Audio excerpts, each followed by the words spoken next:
Hello, my name is Depriest Pierce, and I'll be giving a persuasive speech on why sex education, specifically comprehensive sex education, should be a required curriculum from middle school throughout high school. Teens have a right to sex education and they need it now. Sex education contributes to the development of concepts and awareness in teens regarding sexual health and violence. According to a systematic review on school-based sex education in HIV prevention in low and middle income countries, school-based interventions are logistically well suited to educate youth about sexual activity, given their ability to reach large numbers of young people in an environment already equipped to facilitate educational lessons and group learning. Comprehensive sexual education provides more information on abstinence as well as information on how to engage in safer sex and prevent pregnancies and STIs.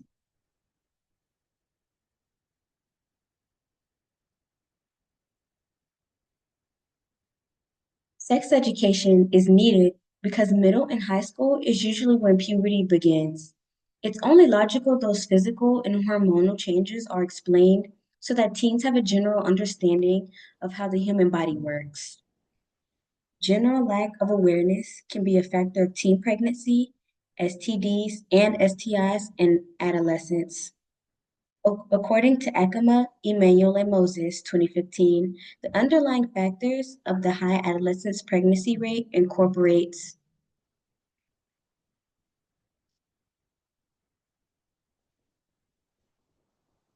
a lack of parental care and guidance, 46.7%, lack of self-control, 36.7%, and a lack of sex education, 13.3%. Another reason is the source of sex education, such as parents, the media, and the web, are also factors. While parents withhold information, the media and the marketplace spew sexual misinformation. It is this peculiar American combination of repressiveness and permissiveness that leads to sexual wrong thinking and poor sexual decision making. Three oppositions that may come to mind would be to take the children out of sex education, but not allowing sex education to be taught harms the development of self autonomy, prevention of STDs, teen pregnancy, and sexual violence. Because of this lack of information and proper knowledge, middle and high schoolers cannot take caution against these health issues, be comfortable in their sexual identity, and be wary of sexual violence. Second, is sex education being against religious beliefs? It is important It is important religious and non-religious students have a multicultural understanding of sex education so they can empathize with and understand their peers who have different beliefs. Sex education does not force religious teens to adopt any practices that goes against their religion. It is strictly put in place to inform and protect. Lastly, is abstinence only based sex education. Minors have a right to honest talk about sex by Hazel Glen Bay and Milton Diamond states, since disease can be spread through physical contact other than vaginal intercourse, abstinence-only education programs inadvertently expose teens to greater risk of infection by promoting ignorance of the risk of STD transmission through non-coital sexual activity. Pregnancy, too, is possible without coitus by mutual masturbation practices that are often substituted for intercourse. Thus, the simplistic message of abstinence leaves students unable to make sound judgments about engaging in many forms of sexual exploration other than intercourse.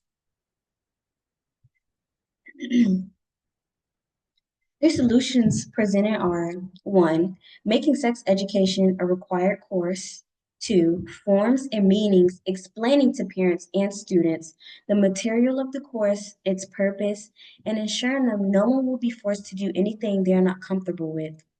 And third, implementing comprehensive sex education in the homes and the schools.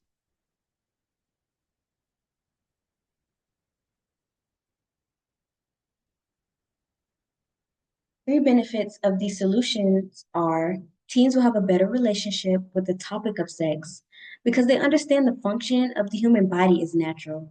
They will be more effective in implementing methods of protecting themselves, and harmful stereotypes will not sway their ability to make healthy sex decisions. Second, religious teens will seek to know more information about sexual education.